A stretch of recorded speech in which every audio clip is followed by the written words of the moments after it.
I'm James O'D, and I've spent a lifetime's work in human rights, peacemaking, and consciousness making, really moving from protest to how we create a whole culture of peace.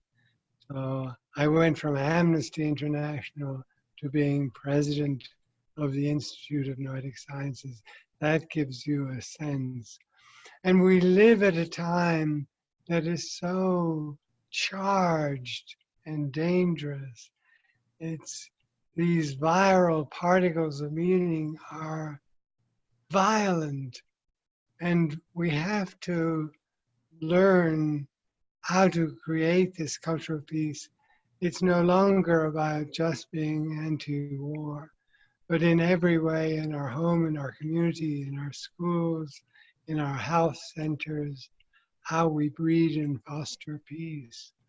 And I'd like to share with you an example of how you address the being and separate the being from their actions or words.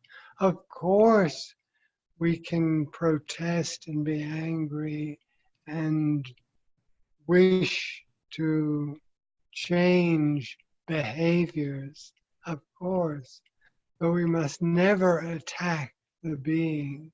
We separate out the being from the action.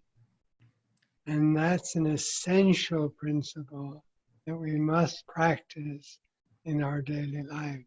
I'll just give you a quick story of Julio, who gets off the metro, the subway in New York, late at night, and is confronted with a teenager with a large knife who asks for his money. And he throws the wallet at the kid, who starts to run away.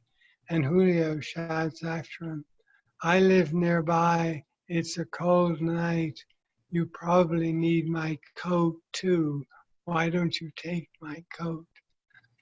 And that very instance of addressing the being and separating out the being from the action, the kid stops, dialogue has begun, and they start talking. And Julio says, I go to a late night diner near my home. Why don't you come with me and we'll have some food? And they go to the diner. Not only does the young man pay for it because he has the wallet, but he gives the wallet back. And Julio buys the knife. A complete transaction and transformation of peace.